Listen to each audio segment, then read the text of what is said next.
Ancient Awakening with Castalia. For those of you who don't know me, I'm Castalia and the host of this deep dive into the spiritual implications and metaphors of mythology. Right now we are primarily focusing on the Greek mythos. I also do work over on the realm of inspiration to help inspire the collective all on their ascension journey through spiritual coaching sessions and channeled readings, also on my website elfianrealm.com. So I did this side podcast to really deep dive into the metaphors in the myths that were left by the ancient ones, and primarily focusing on the Greek mythos, primarily focusing on where I have my certifications in, and also the myths that my ancestors left for the collective all from the ancient times, doing that deep dive. So I wanted to really highlight in this week's episode, since it's episode 15 and we are kind of going back to the cycle breaking, the importance of understanding that the collective ancestors, not just the Greek mythos but also other ones, which I am working on studying and understanding so that I can deep dive into them as well in the future. I just know Greek myth better, so it's easier to start, that they did leave us guidelines. They did leave us things that can help us understand our life, that these stories and folklores and myths, they're more than just like tales to pass the time by. And the same way that when we write stories now, a lot of times we write stories with morals and with messages and meanings to teach something. A lot of children's stories are created to teach them something, whether that is to speak a language or to understand concepts. So it would be really, I guess, naive of us to think that the myths don't hold some sort of guidelines to help us. And when it comes to understanding the spiritual implications of them, well, that's what I'm trying to do. And with Athena, I, went through, so for those of you who didn't tune into last week's episode, I pulled from the cup, which was when I end an episode, I pull from the cup to see what the next week's episode will be, so I never really know what's coming up ahead. And I pulled It's Ending With Me, stories of Athena ending cycles. For her, I pulled from the mythos, I pulled the general breaking cycles that she did from like a familial perspective, and then her role in other cycles breaking, that she kind of came in to be the cycle breaker. And when we, perceive a cycle breaker, we think that it is the person who's breaking cycles in their own life, in their own lineage, and their own ancestry. But it could be helping somebody break cycles in their own, to be like a cycle breaking guide. And she sort of does this. It was very fascinating. But before we talk about her more, let's revisit the journal prompts. We end episodes with journal prompts to kind of guide us throughout the week, to help with, in general, whatever spiritual implication we uncover, to help us in our ascension journey. So it's Ancient Awakening, using the ancient texts to help us awaken further. So the first prompt, I'm going to read all 5 prompts that were last week and then give my overall summary answer to all of the prompts. So the first one was, where in my life does love feel heavy and how can joy lighten it? Number 2 was, which of the graces? So we did the 3 graces of spiritual joy, talking about the graces in Greek mythology, who were the handmaidens to Aphrodite. So Aglaia, Euryphene, or Athena, do I need most of my life right now? So that is the inner beauty. For Euryphene, the inner joy. For Aglaia, it's this outwardly beauty, splendor. And then for Thalia, it is the blooming abundance. Right? Number 3 was, how do I express joy in my relationships and how could I deepen this joy? Number 4 was, what practices help me embody divine love as joy? And number 5 is, if the graces danced around me, what blessings would they offer me today? So overall, in general, in my life, love feels like, in the sense of love feeling heavy, where it feels like a burden. We talked about that love can sometimes feel like a burden when it is not divine love, when it is conditional love, when it is a love of constructs, right? So when I don't feel this necessarily now, But in my past, speaking of past and ancestry, in my past, there were, certain dynamics that were familial from the paternal side of my life that is not in my life now, my estranged family, but that I felt was conditional, and it felt very heavy. And I tried to lighten it. I tried to, almost in a way I was trying to play into the conditions so that it wouldn't feel as big of a burden. You should never play into conditions to make a burden feel less. You know what I ended up doing? I ended up leaving those situations where I was treated poorly. That's the best thing you can do when there's conditional love. Go seek connections that have divine love, and let go of those burdens. And I try to use joy when people don't support your joy. And also it's very hard when like family dynamics, they don't support what makes you happy, they don't support what you love. We're kind of conditioned to stay in these dynamics, but do we really want to pass that to the next generation? I'm trying to keep it on theme with the cycle breaking we're going on with in this week's episode. So when you think about it, if there are people in your life, family, friends, whatever, where they don't support your joy, when you try to use joy to lighten, situations, they're not responsive, they don't support the path that you're following with divine love, and they are constantly kind of putting barriers at every turn, it's better to just let that connection go. I think one thing that I learned when working on last week's episode was that when we're trying to uncover, like trying to find truly harmonious connections and working with divine love, sometimes you gotta let go of things that aren't able to fit in this circle, right? The charities, the graces, dancing in a circle around Aphrodite, dancing in a circle around love, and they are connected to each other. Understanding your inner joy, how to express that, and then finding that like-minded community and connection with others creates truly harmonious connections and divine love. So if you have these things that are weighing on you, that have these connections that don't allow you to freely express yourself, then those aren't connections that are for your highest good. They're not in resonance with your soul, and it's okay to let them go.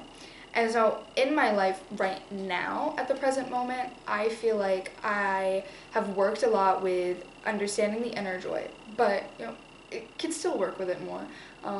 Expressing it outwardly, I feel like I'm starting to understand it more, and I'm working with it more. As you can even see, like I've changed a little bit with the space with where I'm doing these episodes, and I'm working on how can I express, what can I put that can represent my joy, right? So like, for example, for this podcast, I have the outwardly, like with Aglia, the outwardly expression, I have, well, this kind of suits, like with the zodiacs and the sun, and like the connection to the ancestors and shining forward into the future.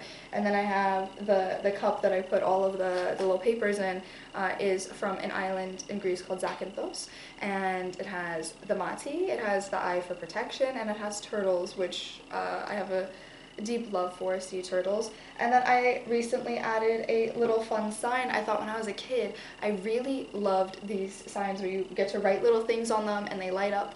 And I decided to add this because it's something that kind of represents something that brings me joy and it's really fun.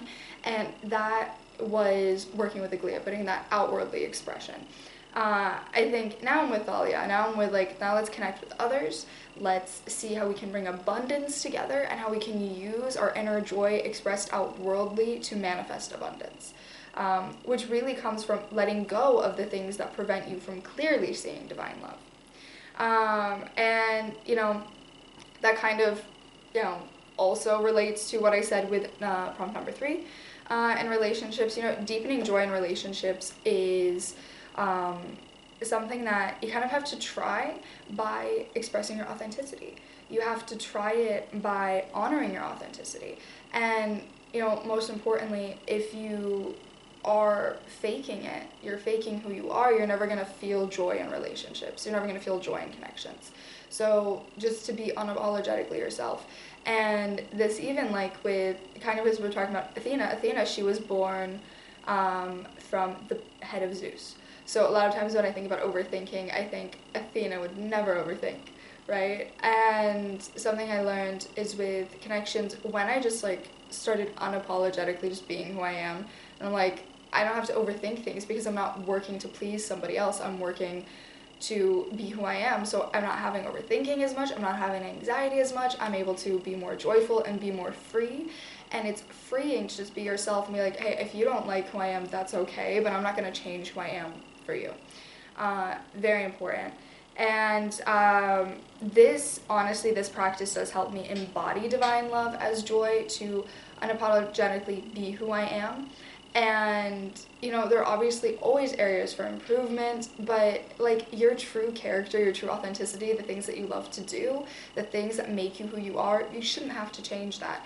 And I think that is the most beautiful practice of divine love that brings joy. I could list meditations and journalings and crystal grids and things, and that's great and that's fun and that helps and it enhances everything.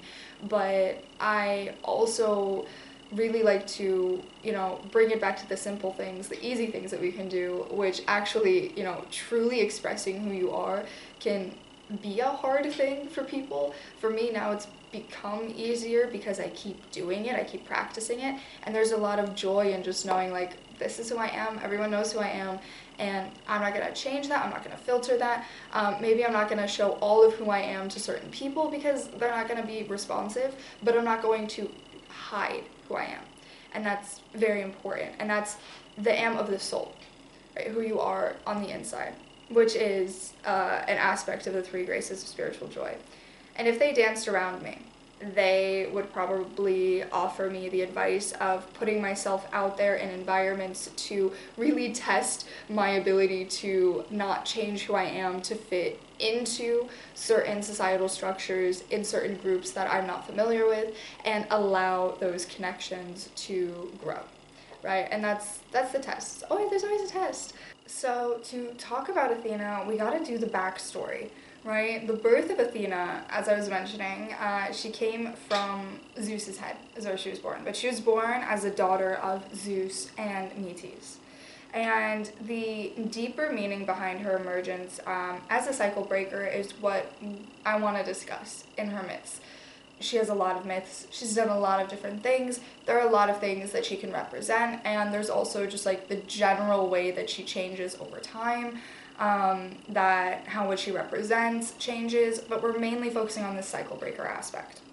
So in Greek mythology, cycles repeat until someone chooses differently, and this is very common. We talked about that in the very first episode of this podcast, which you can go check out. A lot has changed since episode 1, but a lot of the information there is very, very, very important to understand a lot about the Greek mythos, that there is a lot of repeating cycles and a lot of things that do change. It's always the one who seeks to do something different.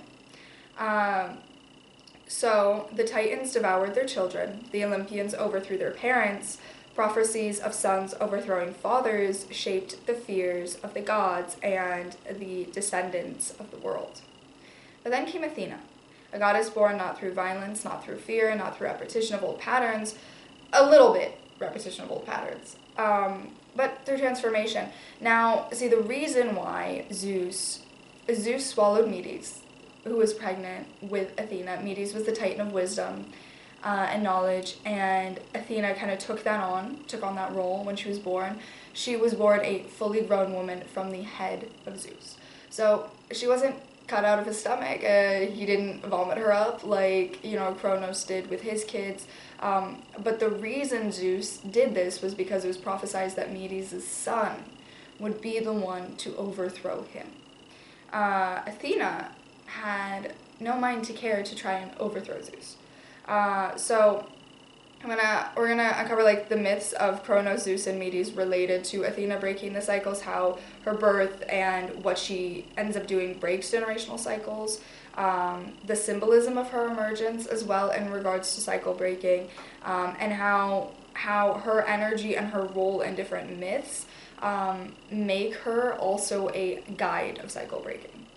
So first, the old cycle, Kronos and the devouring of potential. So Athena, she would be the granddaughter of Kronos, but also Metis was a titan with Kronos, so a little in between there. So Kronos swallowed each of his children as soon as they were born, and there are some accounts I haven't like heard these accounts before, but when I was researching, I found some that say that Medes did help Zeus in freeing his siblings. I don't think that that's like always noted, but she was, I believe it was his first wife. So of course she had some help there. So she was a part of it, and of course she was a Titan who would have taken the side of Zeus in overthrowing Kronos, not necessarily freeing the siblings, I'm not quite sure, but there are accounts of her and other Titans being the ones helping him overthrow Kronos' rule. So Kronos feared a prophecy that one of his children would overthrow him, so he swallowed his children. Fear, control, destruction of potential. Kronos believed that if he consumed his children, he could consume fate itself, but fate could not be eaten, potential cannot be destroyed, and cycles built on fear always collapse. Metis, goddess of wisdom, counsel, and cunning, helped Zeus escape the fate that was laid out before him. She gave him the plan, and the herbs that forced Kronos to vomit up his devoured children. That is true in some accounts. Also, most accounts it is his mom who helps him, but yes, Metis does. Remembering reading that now. So Metis is the first feminine force of cycle-breaking wisdom. I mean, goddess of wisdom, she would know, she was the titaness of wisdom, so she would know what was the right course of action for the future of, you know, the pantheon and what ends up being the world, right? And Kronos' rule, not the best. Kronos was in myth, he allowed kind of sort of anger and uncontrolled battle strategy to dictate his decisions. He acted very, what's the word I'm looking for? He acted very hastily in his actions, also in, overthrowing Kronos and in swallowing his children as well. He didn't really use logic, he didn't use the mind, he didn't use wisdom. So missing wisdom, missing that connection to the mind. He just kind of followed whatever fear. He was following fear, and a lot of times, like, logic overpowers fear. Yes, like, choosing love overpowers fear also, but when you're in moments of fear, like, logic can help you work your way out of it. And I think that ends up coming forth when Athena ends up being born as the one who's not continuing these patterns from kind of that cycle. Is she's the goddess of wisdom, so she's not going to let fear control her. So overthrowing Kronos, Zeus becomes king of the gods, and the prophecy cycle continues. A new prophecy: Metis will bear a child wiser than Zeus, and then a son who will overthrow him. Zeus panics, and he repeats his father's pattern, and he swallows Metis whole. So Zeus consumes Metis out of fear of being suppressed. But Metis is not destroyed. Wisdom cannot be swallowed, the feminine cannot be erased, and destiny cannot be controlled. Inside Zeus, Metis continues to live, think, and create. And she begins, the creation of her child, Athena. A daughter, fully armed, fully formed, fully sovereign. This is the turning point. So Athena is not born through violence necessarily. She is born through a way of transformation. Well, basically, the pain in Zeus's head, he cannot bear it anymore, and Hephaestus has to crack open his head, and that's when Athena comes out. So Metis forged Athena's armor inside of Zeus's body until the pressure became unbearable, and Zeus called for help, and Athena burst forth from his forehead, fully grown and armed. So this birth is like any other Greek mythology birth. She is the first deity born from a union of masculine and feminine wisdom, a womb of thought rather than flesh. Like Dionysius, he is born from, he was put in the calf, I believe, of Zeus, in his leg, to continue growing, not like in the mind or anywhere else. Like, he was put somewhere in the flesh, because there is the myth that Dionysius' mother was killed, but she was pregnant with him, and then Zeus took the baby and put it in his leg. We'll talk about Dionysius in the future.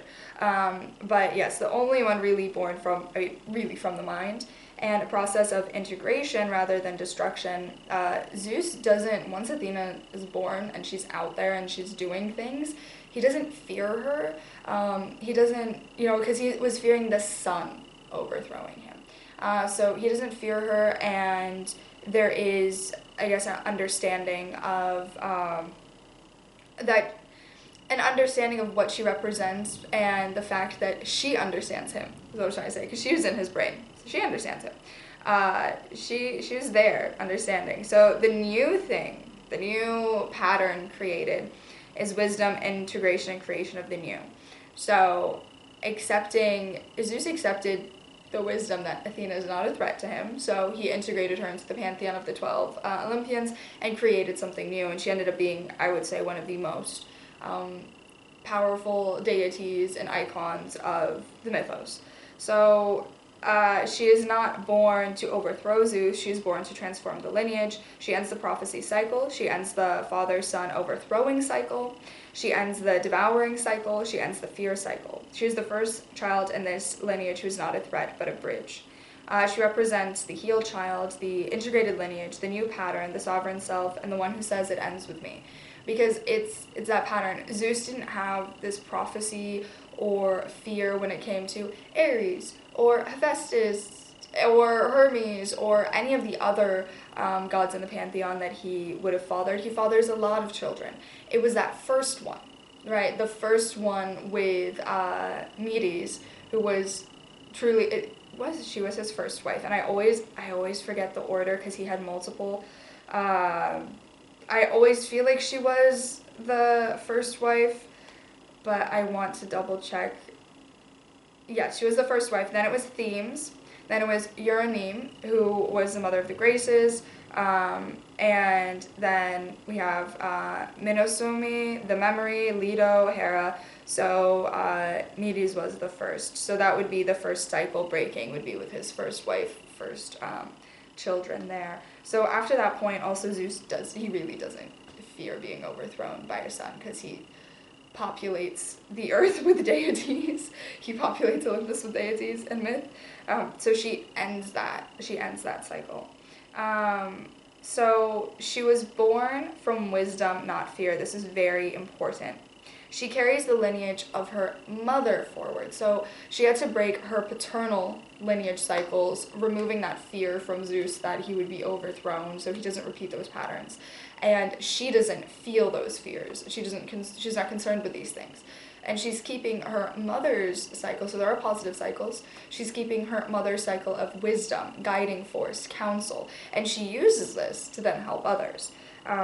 So she transforms inherited trauma. Zeus swallowed Metis out of fear. Athena emerges as the integration of that fear and the wisdom.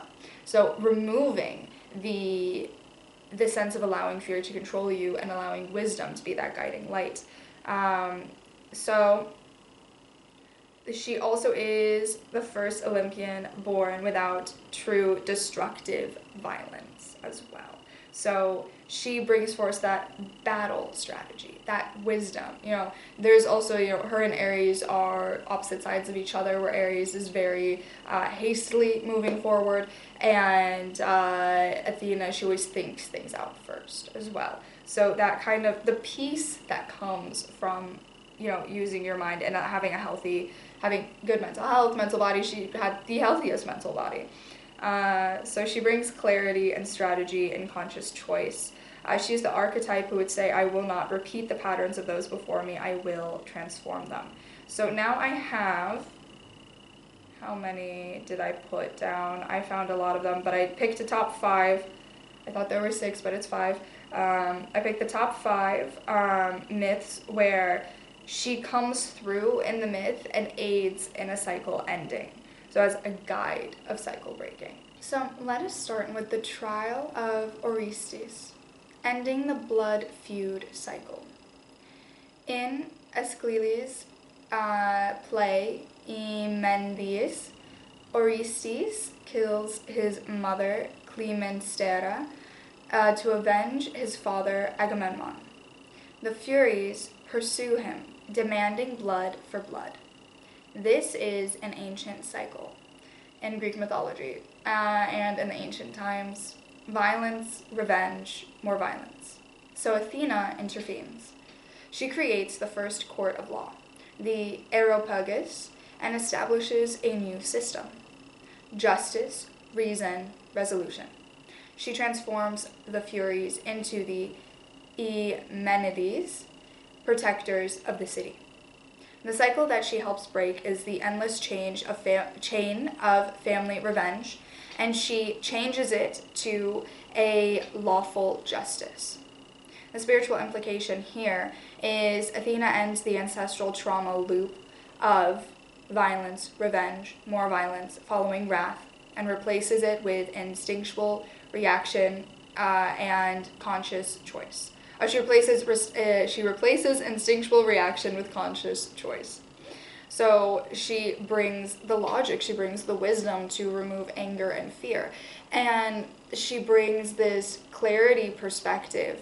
And I also find it very interesting. She was born from the forehead of Zeus, so third eye of Zeus, and she brings a higher perspective to the situation at hand, where she is removing wrath, she's removing fear, she's removing jealousy and the need for revenge, and she's bringing the higher perspective that brings peace and healing.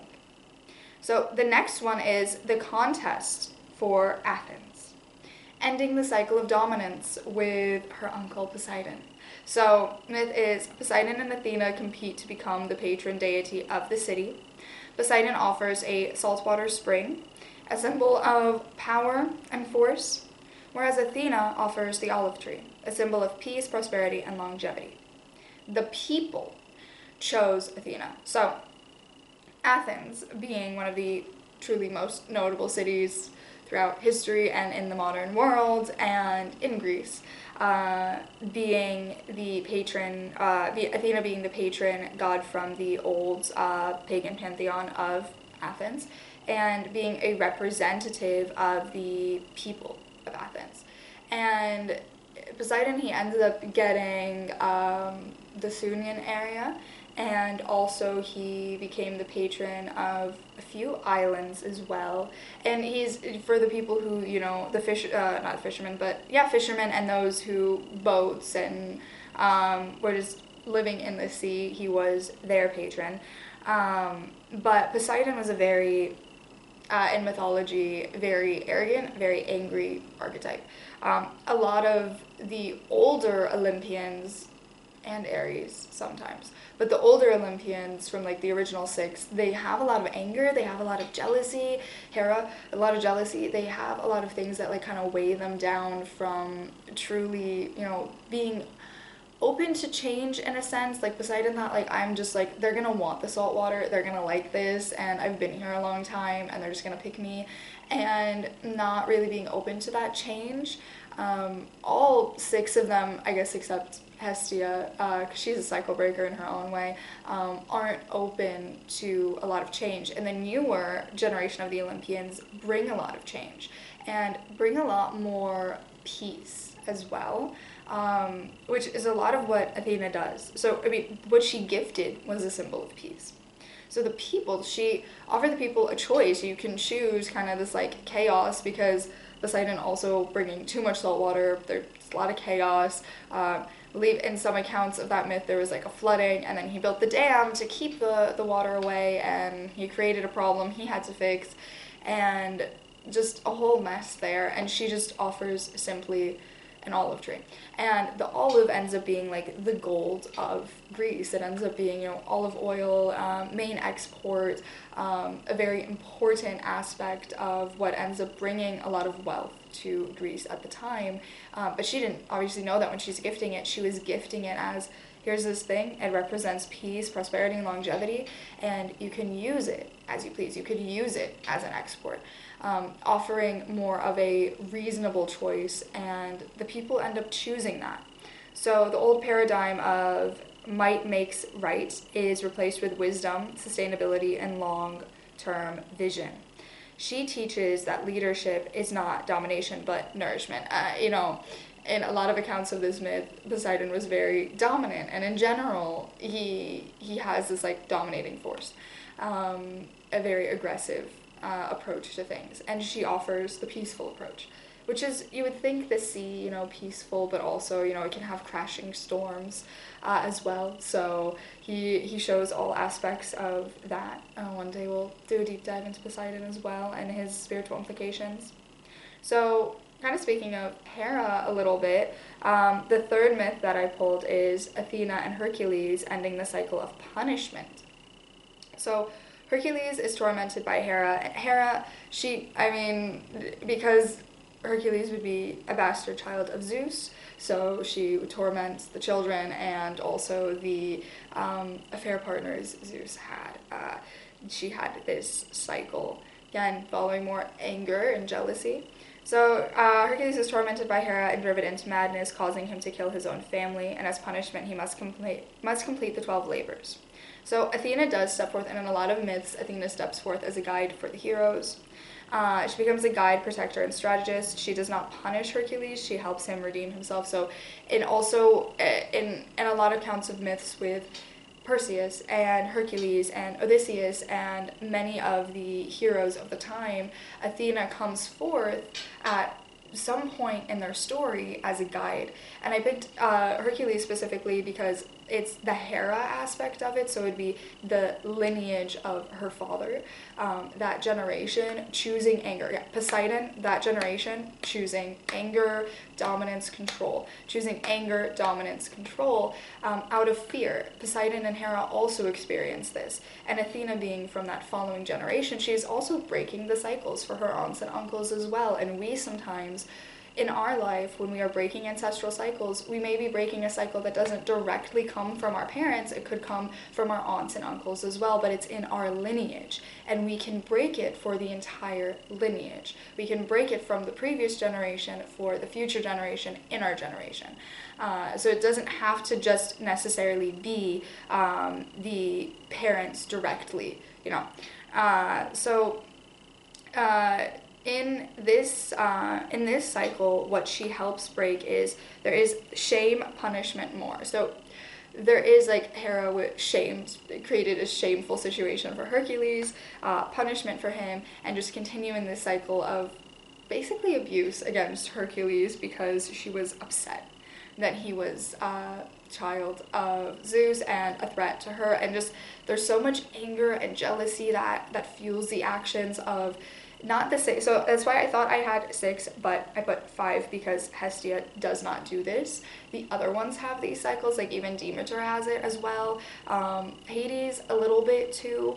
Not as much as like, I mean, the big 3 in this sense would be Hera, Zeus, and Poseidon, who really follow this like fear, shame, jealousy, dominance, control, anger cycles that need to be broken. And the cycle that's broken here, and it's replaced with healing, responsibility, and transformation. Hercules seeks atonement for what he did wrong, even though he was cursed. He seeks healing. We talked about Hercules earlier on in this podcast. He seeks responsibility, and he changes.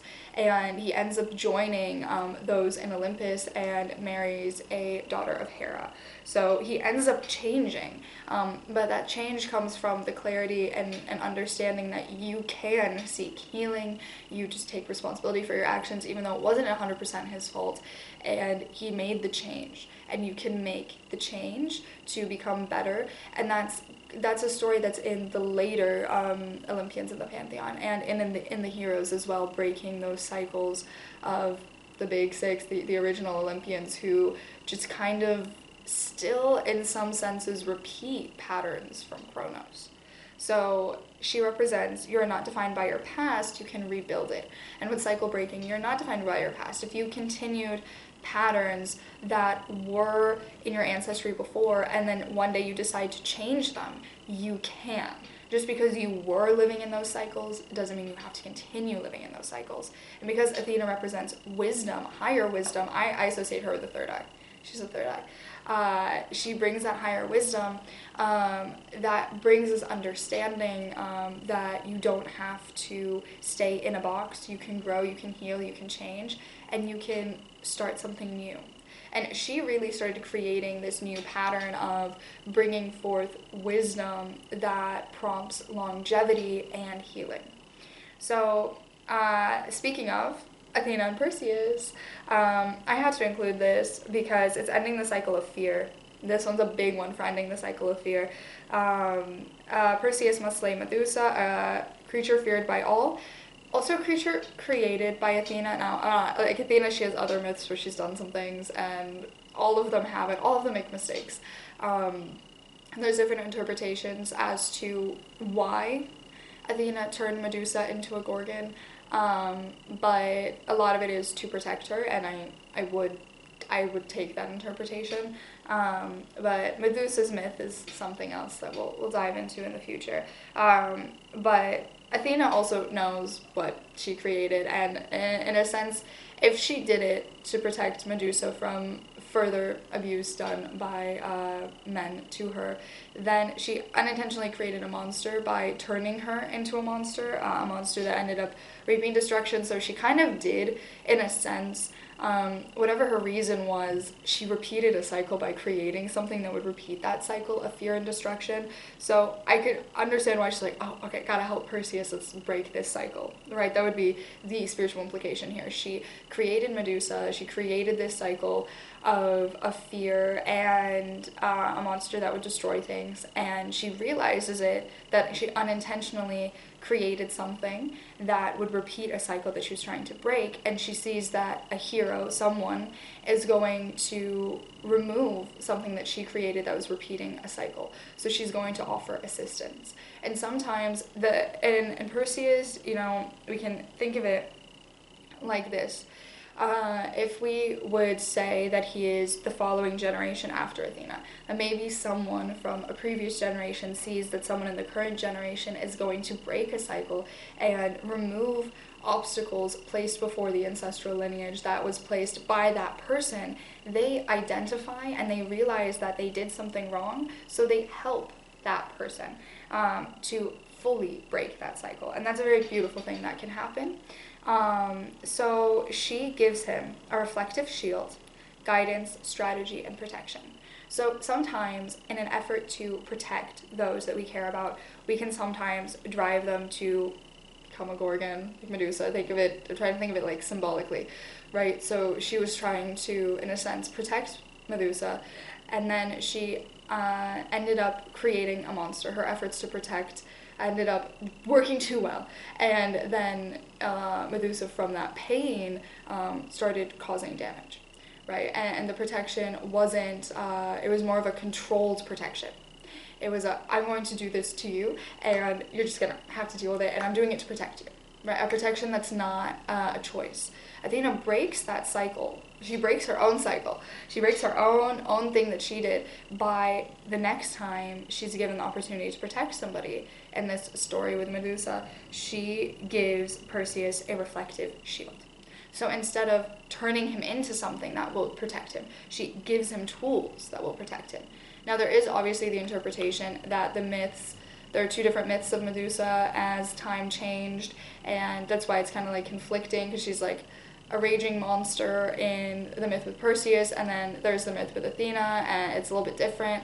And she also Athena has a shield that has Medusa's face on it, and like turning to stone enemies. So there is, because of change of times, over time they changed. There were two different versions, and people added on to the myths, so that's where it can kind of get a little messy when trying to find the spiritual implications, because what is the original story? So I'm working with how I can work with it, how I can apply it. But she just changed that story as well, where maybe to protect somebody you don't need to change them into something. You can protect them by giving them the tools, and they can protect themselves.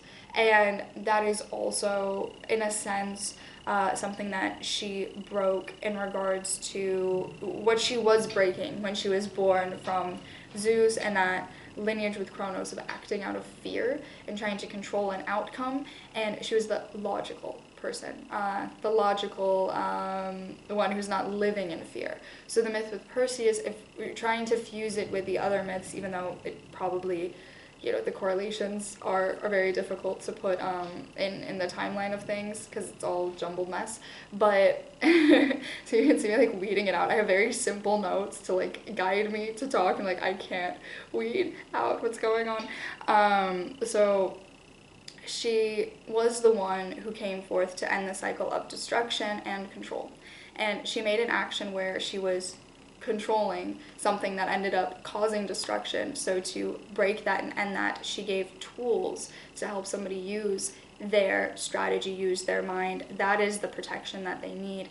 Protection is not something that you can control. You can offer tools to guide the person to succeed. And she does this, so she breaks her own pattern that she started to create, and she helps break a cycle of fear. And it is replaced with awareness and action. That reflection is an antidote to fear. She reflected in her own life and in her own choices, and she used that to help overcome fear. And finally, Athena and Arachne, ending the cycle of hubris. So Arachne challenges Athena in weaving. When Arachne transforms tapestry, when Arachne creates a tapestry that mocks the god, she is transformed into a spider. We've talked about this myth before, but she uses ego and she mocks the gods, and Athena transforms her into a spider as a punishment. But we could see this as a transformation as well. So in applying Athena as a cycle breaker, Athena does do things in myth that are like controlling. She transforms people a lot. She does take that from Zeus a little bit. But she learned with Perseus, but maybe the myth with Arachne happened before. The cycle of hubris and destruction is replaced with creativity and continuation, because actually Arachne, when she turns into a spider, she's able to use creativity and weave forever, and that is seen as a punishment, but her gift is not destroyed. She's still able to weave, and she's still able to create. She's just not creating from a place of arrogance and ego. She's creating from a place that she's helping an ecosystem, helping an environment. This is obviously the myth that they used to explain where spiders came from. But she transforms ego into purpose. So if you could see it in this way, that Athena saw that Arachne had a raging ego that was not going to be put in check. And the only way that she would learn is if she was put in a situation where she was humbled. So she helped humble Arachne, and then Arachne ended up, spiderwebs are beautiful, weaving forevermore. So turning ego into purpose. There is quite a few myths where Athena does this. This is the one that's like the easiest to see clearly of her doing this, and breaking those cycles, turning, removing the ego so you can see your purpose as well. Maybe somewhere where Athena was in Zeus's head, she helped remove his ego, and he realized that his purpose was just to populate the earth with deities. Maybe there is the interpretation of the myths where Zeus represents the creator, and he's blending with all these different things to create new life. I have that in the cup as something to dive into because it's a very clear spiritual metaphor. So in general, these examples show Athena as a guide of cycle breaking cycles, and breaking her own patterns that she created as well, and transforming fear into wisdom as well. So cycle breaking is not a rebellion, it's an evolution. It is the moment you say, the fear ends with me, the silence ends with me, the self-abandonment ends with me, the chaos ends with me, the toxic patterns end with me. So Athena teaches us, her spiritual implication teaches us that you can be born from chaos and still become peaceful wisdom. You can be born from fear and still become clarity and love. You can be born from a broken lineage and still become a healer. So some affirmations as we're wrapping up this episode to help you in cycle breaking and being a guide of cycle breaking. I honor the past, but I'm not bound by it. I choose wisdom over fear, clarity over chaos. I am the one who transforms my lineage. I create new patterns rooted in sovereignty and truth. It ends with me, and something new begins with me. So 5 journal prompts for next week that we'll talk about is: which generational patterns am I consciously choosing to end? Where do I still act from fear rather than wisdom? What part of my lineage wants me to be integrated rather than rejected? How can I embody Athena's clarity and sovereignty in my daily life? What new cycles am I choosing to begin for myself and those who come after me?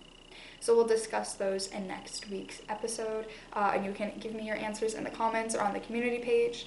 So Athena's story is not just mythology, it is a map for healing, transformation, and becoming the one who ends the cycles that no longer serve. You are not here to repeat the patterns of those before you, you are here to evolve. Like Athena, you are born from wisdom, you are shaped by the integration of what came before, and you're destined to create something new. Remember, it ends with you and it begins with you.